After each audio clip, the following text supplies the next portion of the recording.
What's up, Canada? Welcome to another episode of Butting Heads.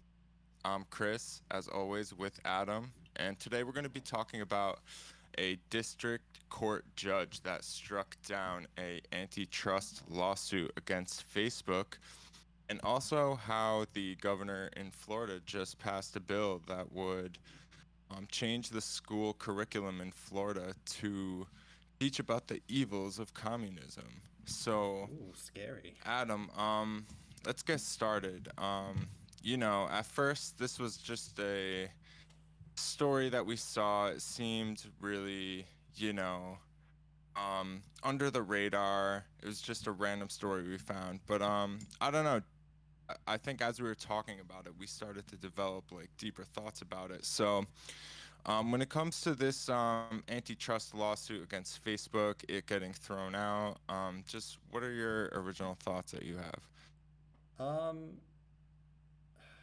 I guess it's like really it's it kind of is it's complicated in a way because one like I think it would probably be fair to call like Facebook like at least like a lot of people would associate like Facebook with a monopoly in a way. There's companies like Facebook, but in terms of like who uses it, its user base is by far and away like the largest. Alternatively, though, like I don't even know what breaking up like a digital company would be like that.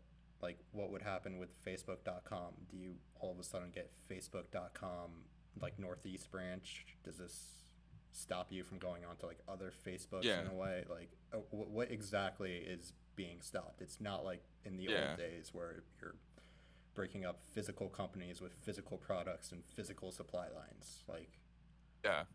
I it's really completely complicated.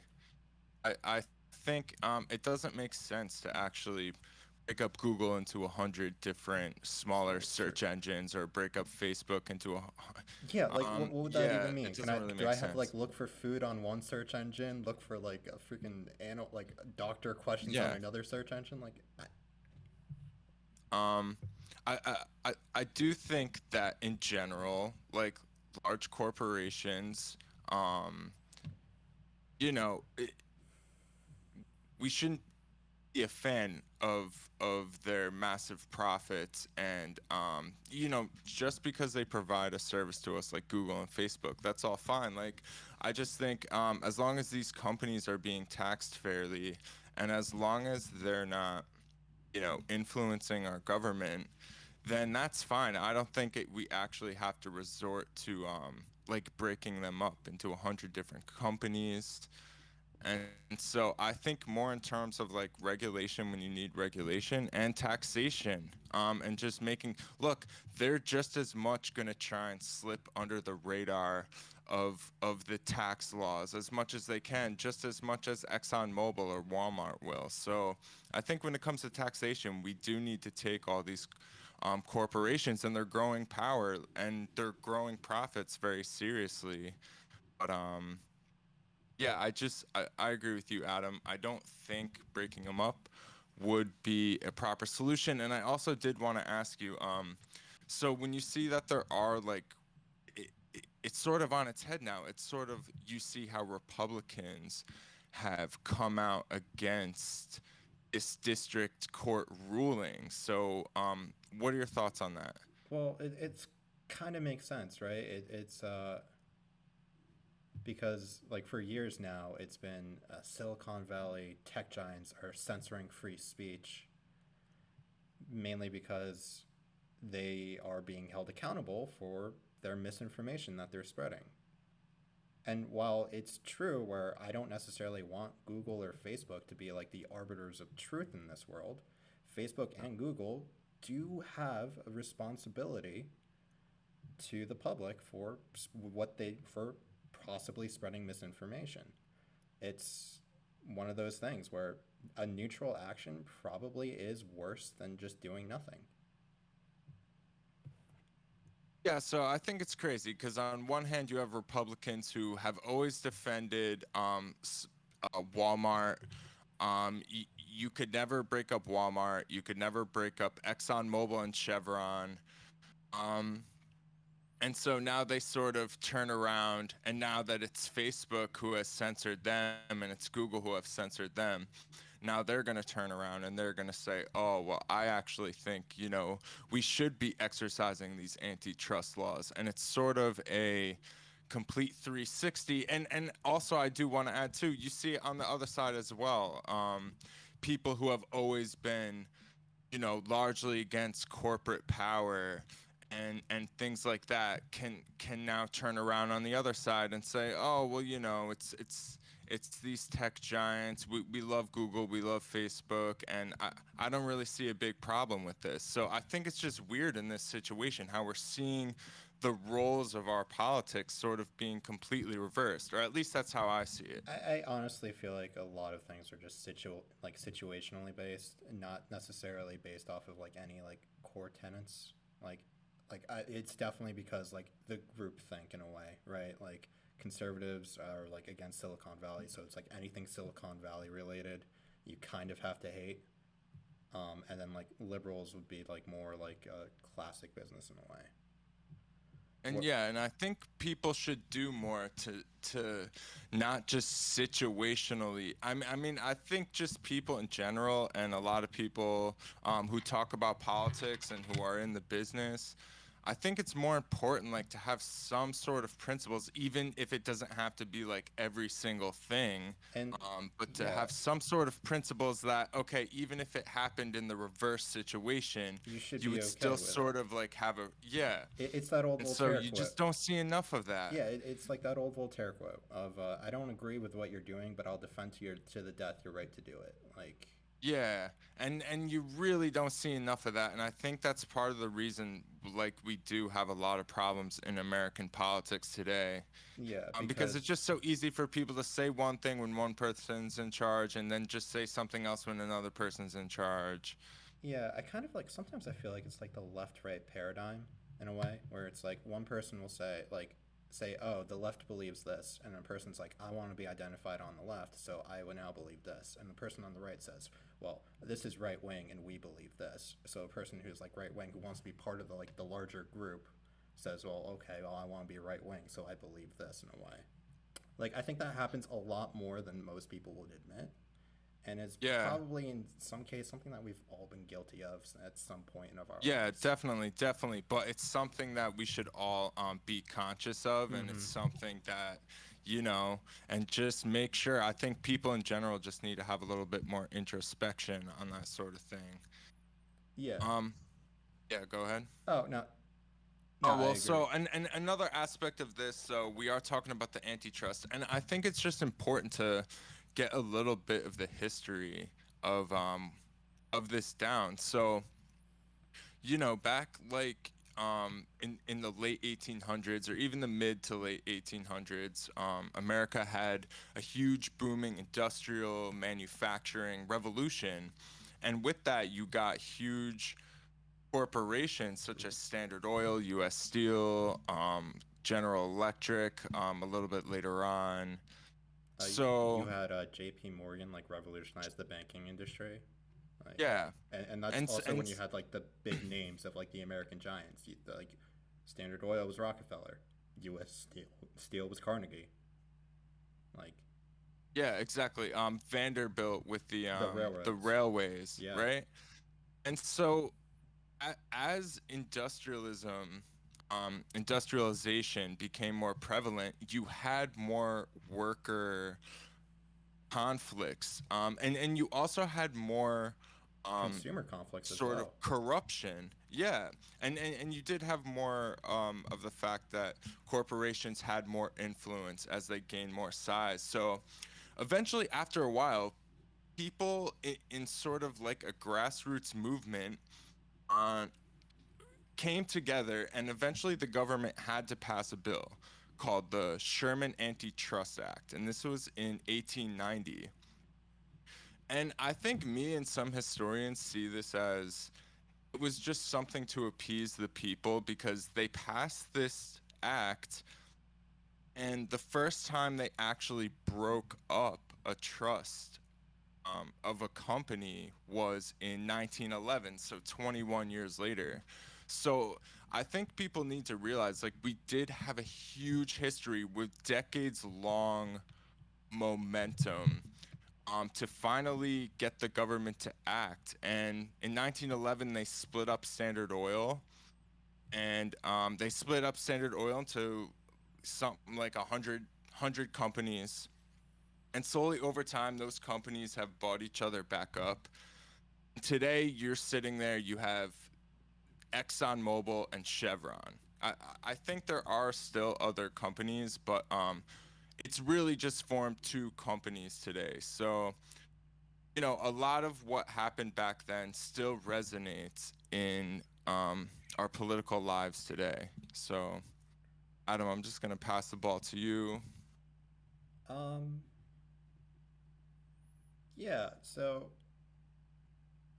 I think I'm always like a fan of like updating old laws, especially when things are completely different today as they were like 100 years ago, um, even 50 years ago. It's kind of like one of those things where like if we think about it, like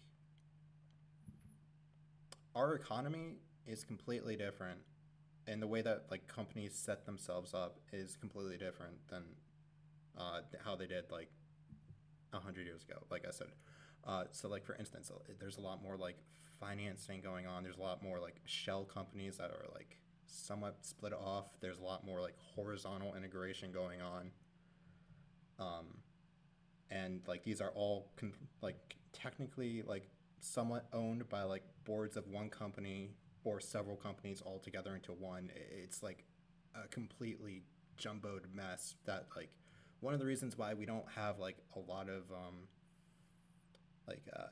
like antitrust laws right now is because well they're just not really like updated to fight, right? Like we're running on like antitrust version 2.0, but we should really be on like version 5.0.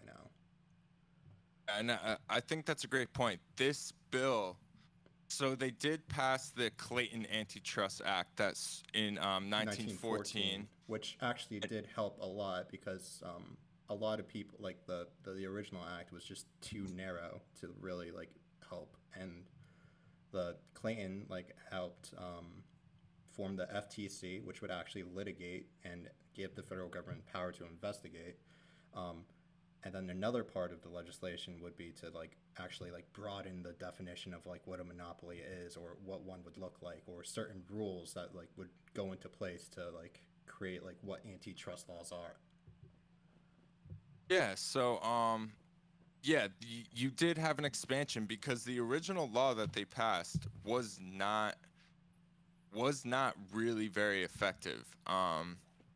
But also I think we do need to look because when people first started experiencing these trillion-dollar mega conglomerate corporations that sort of rule their day-to-day lives, Mm-hmm. um, their original thought was to just sort of okay break them up. And I think today we need a more modern solution to combat like corporate power. And I think along the lines of what you were saying, this is just an outdated way. It doesn't mean that means we just let corporations sort of do whatever they want. And because the fact of the matter is, they can always skirt these laws. The laws are written down what you can and can't do, and they can just do everything in a way that it doesn't violate any of these antitrust laws. Yeah. So, yeah, go ahead, Adam. Oh yeah, no, it's like that's just always the game of cat and mouse that like you always have to like play. Or it's like you're gonna come out off with like a new law. Well, you're gonna find out, and then like someone is going to be like very like cunning and be like, oh, technically this doesn't break this new law and whatnot. So then it's gonna like obfuscate the process, which makes it harder on their part. So it's not like that law is like useless anymore, right? Like I think like one of the biggest like parts of like the Sherman Act, yeah, the Sherman Act, the one after or Yeah, no, the Clayton. the Clayton Act was Yeah. pretty much having like pretty much people come into like rooms and actually like set prices in like certain areas and whatnot. Like this is something that's Yeah. like illegal now, and like the Clayton Act Right. made that illegal. So like technically, like there probably is some levels of price fixing that still exist in a way, but Yeah. it Yeah. won't necessarily be so brazen. And like I think the fact that like it's not brazen is incredibly like huge. Yeah, so and there is another important part of the history that I always like to highlight. So, for a while in American history, you had a governor of New York named Teddy Roosevelt who spoke out really brazenly against big corporations and powerful interests. And so the Republican Party at the time made him the vice president to William McKinley in order to take him off of the political map, in order to sort of bury him and to there's a lot of evidence that just says that they did this to get his voice out of the political discourse. And so a lot of people know about how Lincoln was shot, and a lot of people know about how Kennedy was shot. But also, we had a president, William McKinley, who was shot by, I believe, a steel worker. But regardless, it was a working person. And it sort of played off like, yeah, this person was just insane. I think on some level, if you're gonna shoot and kill the president, like you are insane. But a lot more of it isn't played off on the fact that he was a disgruntled worker who was just fed up with political society in America. And so he shot and killed William McKinley. And that was, I believe, in 1901 or the early 1900s. And from there, you had Teddy Roosevelt take over. He used the Sherman Antitrust Act to sue in court like 40 some odd times. And he also carried on sort of the will of the people. And I think that's just a great story in history that sort of still relates today when you see stories about the FTC and antitrust. Mm-hmm. Yeah, those lawsuits really kind of help because like that is like one thing where it's like you can kind of give certain like for the initial Sherman Act, it was a first of its kind in the world. Like this wasn't this was uncharted territory, so like the lawsuits that like Roosevelt was doing kind of really helped like expose like the weaknesses of the law and like would help innovations to it, which like I think like a lesson to like the case that was thrown out today with like the whole Facebook thing is okay, well what part of the law or because I think the judge even said that he like somewhat agreed with the plaintiff, but like legally the definition just doesn't hold. Yeah, So yeah. like this is like a huge opportunity to like look at the feel. It's like okay, well judge or like somebody ask the judge or like let's have the conversation of like okay, why do we feel like this breaks antitrust and like what aspects of like our current law make it so that way like it doesn't meet this feeling. But then Yeah. again, it also might just be true that like our feeling is just wrong in a way or like and that would be fine too to expose. Like Yeah. And I think there is something else that's important here. Like when you can see how Republicans and can I'm not talking about the lawyers in Washington D.C. I'm just talking about the average like Republican person, like the people in the community who that I grew up in. I grew up in a real conservative area. Um you know, and you can see how they have a disdain for these sort of corporations and corporate power. I just think maybe the left needs to find some more ways to say, look at what they have, look at how they're expressing themselves and how they're feeling, and we need to maybe tap into that. And I think there's just so much discourse that doesn't do anything to actually convert other people to your point of view. mm-hmm. And maybe just jumping on something like their willingness to want to see antitrust legislation take down Facebook. I think the left needs to do more to try and like tap into people's anger about this. Yeah. No, I agree. There is absolutely like the fact that they are willing to have like government regulation come And in and, to and like you save the day. Like that's kind of use that to huge. say like, shouldn't we be taxing corporations more? Do you really want to be lowering taxes on the Mark Zuckerbergs Mm-hmm. and the Jeff Yeah. Bezoses? And then we sort of use that, okay, and then we're also gonna, use that to tax corporations, and then you can sort of tax them all, but sort of channel their rage against those few companies to sort of actually get them on board with the plan, you know? I think I said like the same thing on like Reddit like a few months ago. Because like the topic of like Jeff Bezos came up, and it was just like, and like I think like my comment was like pretty much along the lines of, why not just use Jeff Bezos as like the scapegoat to like influence like higher taxation policies or whatnot? Because like Trump really did the work for the past 4 years to freaking vilify Jeff Bezos, not for the right reasons, like, but like he still did all the work of like, oh, is Jeff Bezos a little too or like something like that? It's like maybe, okay, Yeah, and the fact that the CEO of a company is becoming a trillionaire while that company is paying no tax, yeah, it's you can almost get a Republican person to say, like, yeah, that's maybe not that's right. not fair. Yeah. And so I think something's happening here. And yeah, like that song, right? But Wait, what song? okay, never mind. There's like a famous like 70s song Oh, that's always played. oh, I'm sorry. I'll show it to you later. Okay, You'll recognize it when you hear it. I probably will. I'm terrible with Um music. and also, so one more thing I would just add, and before we move on to our next topic about Florida. Um when this country first started, you couldn't just form a corporation if you just got enough money together, started selling something. You could start a business, but if you wanted to have a limited liability corporation where the owners couldn't be personally held liable for the losses, and you know they couldn't be personally held liable for lawsuits against the company. So a corporation is a legal status, and when this country first started, corporations had to get a charter, and the charter would only last for so long, and you had to tell the government what you were in business for and what you were going to do and how you were going to make money.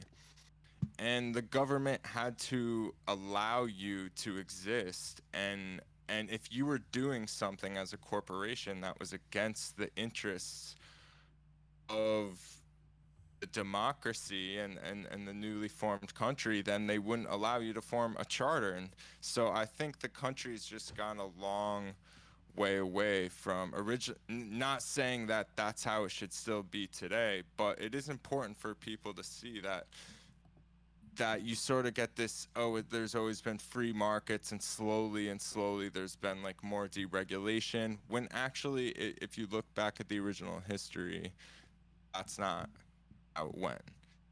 Mm-hmm. And so yeah, so those are our thoughts on that. Let's go to the Florida governor. They passed a bill in Florida to change the curriculum from, so it starts out that it changes the curriculum kindergarten through 12th grade, that would teach them a civics class that would talk about the evils of communism, I'm sure, amongst other things. And also, state colleges, the students have to take a civics exam and pass in order to graduate. So, Adam, your original thoughts on that? Yeah, why wait till college to make sure people have civics exams? Like, that's like kind of like, Well, Like with some, not Yeah, I mean, that's kind of like what that just popped in my mind when you like said. I didn't really hear it like, in the pre-show. Like honestly, I have no issue with like a civics exam in a way. But like, uh, there's I would find it really like I just want to see the need, right? Like where was this like communism being like the best thing in the world being taught all throughout Florida? Like show me the classrooms, show me the notebooks. Like I and don't think it was really. I think it's like more of a like this doesn't exist, and you're just trying to act like it exists. my first thought was when they tried to teach us the DARE program in school, and they just sort of hystericalized an issue rather than having fact-based conversations with kids about it. Is it sad that I still remember the song that they made us sing? Yeah, so they got you singing songs. So you I think don't you're do gonna have kids drugs. sing songs? I don't do Yeah, cigarettes. yeah. So I don't know, a song and the kind of stuff that they did. And you can see the evidence now that the DARE program That was has a not failure. done anything to curb drug use in America. Yeah. And so I wonder if that's going to be the effect here, that kids would just get older and see how you hystericalize something, and then now if they can sort of see it in a different See, light, the they will reject a lot of what they were taught. And so I think I it could have an adverse I agree. effect. Like I was just like thinking the same thing. Like that's a great idea with what you said, like the Dare program, right? Like the Dare program really did nothing. Like all it did was just make it like try to like drugs are bad. Okay, don't do drugs. But then like with this, it's just communism's bad. It's bad because it's evil. But like unfortunately, it's like the world's not black and white, right? Like I'd be okay with like okay if you're gonna preach how bad communism is, then you should probably be fair to say talk about the negative sides of like the United States in a way as well, right? Like if the purpose is for educational purposes and not to whitewash certain ideologies or even like certain governments in forms of totalitarianism, then you shouldn't whitewash the United States, right? These are the same people Yeah. who are Well, pissed off over like critical race theory being like taught in schools right now. But really, most of what critical race theory is hey, the United States was incredibly racist for the majority of its founding, and a lot of like people who we consider heroes kind of didn't respect the humanity of a good chunk of the American population. I, I just think, well, first of all, when you talk about teaching kids politics in school, right? Most of the day they're sitting in English, math, science.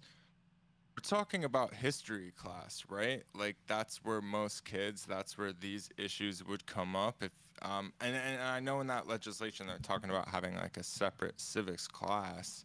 Which honestly, Um, like I'm actually for. Like I honestly think like a lot of kids should engage more in civics, and civics should be more emphasized. Like but it, if it done should be right, like that's neutral. great. It should be neutral in terms of it shouldn't be trying to tell you, it should just be telling you the facts. So like when it comes to critical race theory, I mean, you have to teach people about the Trail of Tears and the slave trade and Jim Crow laws Yeah, and just the facts of the the what dark side happened. of And U.S. history. Like right, and this is what so we should be teaching. then you let people come up with the conclusion that they want to come up to after being armed with knowing how things went. Yeah, I mean, like if anything, we're now going to like get like a. It's kind of like remember like when you found out that like Columbus wasn't necessarily like the hero that like they told you he was when you were like in second grade, right? Yeah, yeah. And then now everyone's just on like now if you say anything of like anything somewhat positive of Columbus, you're now going to get like a lot of people calling you a Yeah. racist or go like, did you know he did not spread he spread syphilis? Did you know he like raped a lot of women? It's like yes, you're right, he did do all of those things. But he also conned the Queen of Spain into funding his trip to East India, which ended up like which is the kind of one of the reasons why like there are colonies that eventually turned into like my life being born.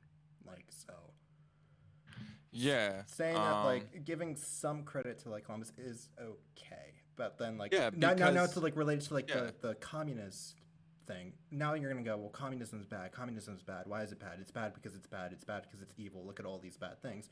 Well, okay. Well, now like the second like one person looks at like U.S. history or like finds out that like the world isn't so like black and white and like and discovers the gray, they're now probably gonna go into the opposite direction I'm because so glad you brought this up because there's a lot to unpack with the Columbus thing. Like, if you want to tell me, oh, yo, you still there? yeah, I'm still here. Okay. All right, camera. Okay. But anyway, the thing about Columbus is that, first of all, a lot of people died. A lot of people died, the indigenous people. But Yep. these people weren't all killed by like Christopher Columbus. I mean, a lot of it was the disease A that was lot of brought it over was that also killed just people. intertribal conflict and like a lot of like tribes taking like A lot of it was opportunities. people who Like, had no association with Christopher Columbus yeah, who were out there colonizing. like Like, did Christopher Columbus colonize the whole entire thing himself? no, he's mostly It, just it was a yeah. whole effort by a whole country to do the colonizing. So I mean, yeah, he did have bad thoughts about the indigenous people. He looked at them as like subhuman people, but that he killed and he genocided Or like the, even just you trying to know, like erase that is any just too much. possible like credit to him in a way, Right, that right? that that everyone thought you would fall off the It's that edge of the earth, right. and Or right, like it no, was I too totally long, but agree. like if he didn't do it, like no one would be alive today in a way, right? Or like we wouldn't be alive. Our parents wouldn't be alive. Like our like great ancestors. Well, okay, maybe not our great aunt, but like actually, who Well, knows? Like, someone would have eventually sailed over here, but I mean, yeah, you had Amerigo he was Vespucci. the first one. Yeah, and he was also the first one to actually get like funding from like a state to like actually And like like, I'm not even sure, did he actually physically kill anybody? yeah, Like, he I don't actually even kind of know did. that. He like So I'm yeah like so he was over there with a gun and or a sword, like just during his like second expedition is when he would like second and third expeditions to like New World is when he like really got more into like we're gonna get gold obsessed because one the queen was the benefactor and he needed like return with gold, and two it was he then like as he was like like forming colonies he would oftentimes like just exploit like the indigenous tribes in the area. yeah, so Like I mean, definitely not a good guy. Definitely definitely not a not a good good guy, guy, but but like at the also same time, definitely not someone who like carried out like genocide, or like um, someone like who on like the level has of Adolf Hitler. or has had like zero contributions to like humanity in a way. Yeah, sure. That's Yeah, like kind exactly, of like how exactly. FDR put Asian Americans in concentration camps. or at least like allowed it. I Like yeah. allow yeah, Yeah. and so right, he allowed it, and he also did the New Deal. I think there's something And about he also that. worked with Southern racists in order to get that New Deal. Like So yeah, it's a complicated world. Also, I think people overly cancel out Martin Luther. I think I've talked about this on a podcast before, yeah. but he lived his whole life in support of Jewish people until like the last few years he started to develop like mental illnesses and like dementia or something like that, and he started going crazy, and he had these religious disputes with Jewish people that people then make a jump to say is anti-Semitic. So now we just can't talk about the story of the time somebody like took down the Catholic Church and overthrew their power. So I think people with all this kind of stuff um It's just get a little ridiculous. also like again with like Martin Luther, it's like he's also like everyone is a product of their time, right? Like everyone's gonna have these beliefs that like they may not even know are bad beliefs in a way. I mean, Hillary Clinton didn't think gay people should get married until 2010. Yeah, How do you think that's gonna look 50 like years from now? really terrible, but like at the same time, it's like yeah, wait, this is actually kind of true. Like in fact, just like the term, like when we like even when we were growing up in high school, like people were like using the term gay as an insult. I don't think Yes. that exists Oh yeah. nowadays.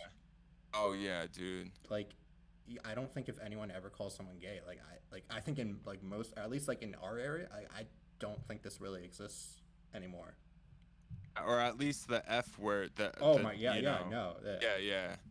So yeah, things have changed. Like things have changed, And like, oh and my gosh, imagine. actually, just think about it. Like trans acceptance has gotten like light years ahead in like the past like 4 or 5 years. Like, they're not like it's still like not where it should be. And none of these are where they should be, which is why like thank God for like stuff like Pride. Like sure, but like they have like there have been massive strides like just in our lifetime, and that's like insane. So yeah, but I think this conversation has gone full circle.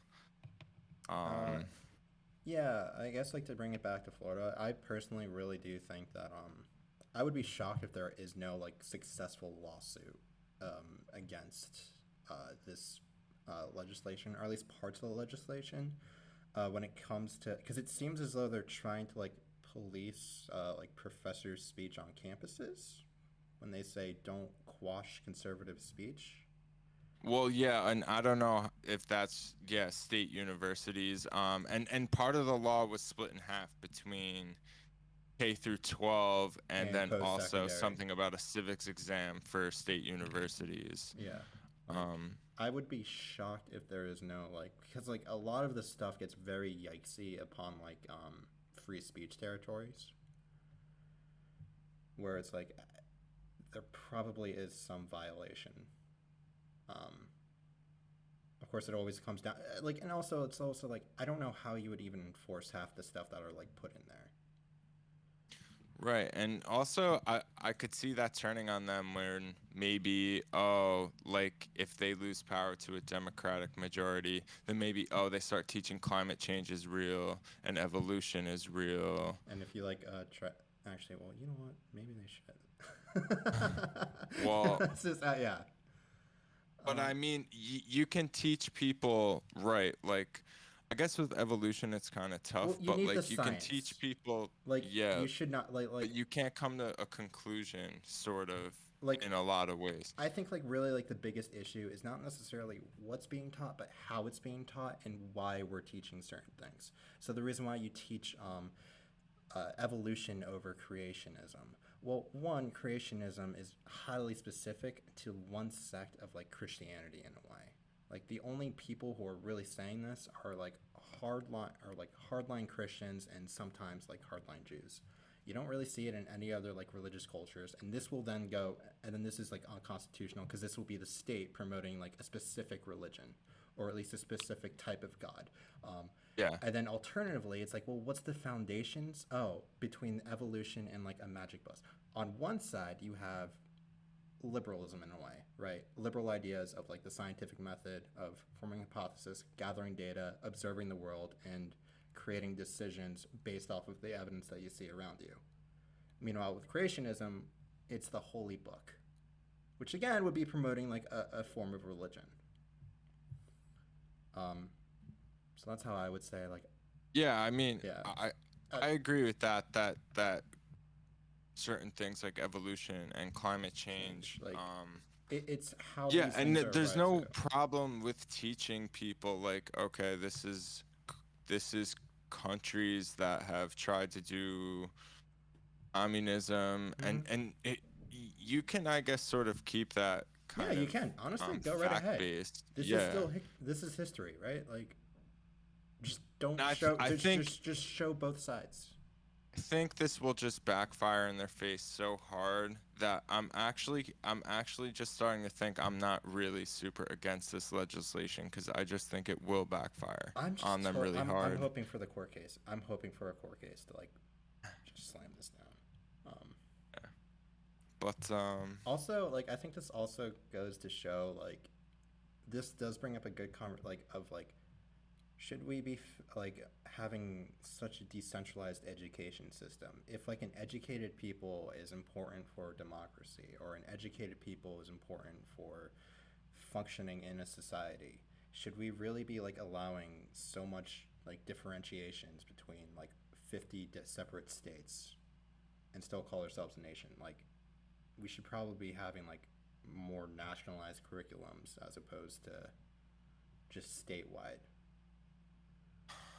Yeah, and I think when you get into that, I think we just need to also just change everything about like how kids are schooled. Um, Yeah, this not could have it probably linked be to a property topic for tax. another. Yeah, Yeah, because I could just get into like how studies show that homework doesn't help kids, yeah. how just keeping them sitting down Doesn't really of goes how it's like against, hyper specific against like certain types of learners over other types of learners. yes.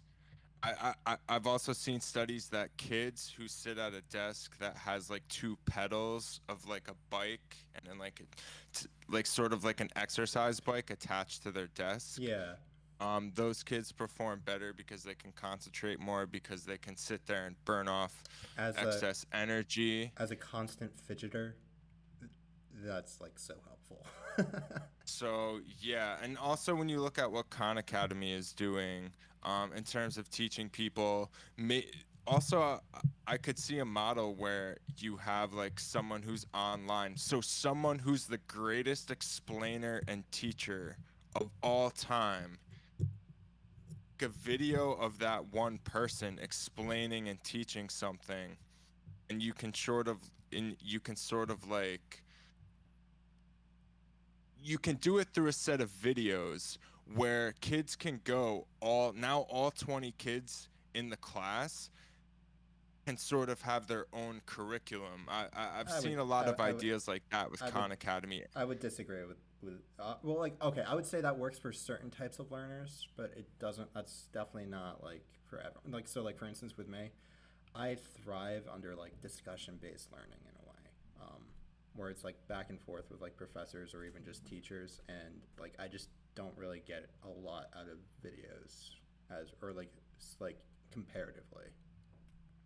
Yeah, sure. Like, I So, know there's a lot of stuff that gets lost on me when like well, it's yeah, and like I yeah. think there would still be a teacher and yeah, so I mean, I think there are people who know child psychology and how children learn, and I just think in general, we just need a updated education system like overhaul in this Yeah, it country. should be a teacher. It should be an education system made up by teachers, not by lawyers, in a way. But I think that's just a different topic for a different day. Yep. If you'd And be is there interested in that any last topic, words? let us know in the comment section below. And Def- make sure you like and subscribe if you happen to enjoy what was said here today. Adam, any last words? no, unfortunately. All right, good night, Canada. Thanks for listening.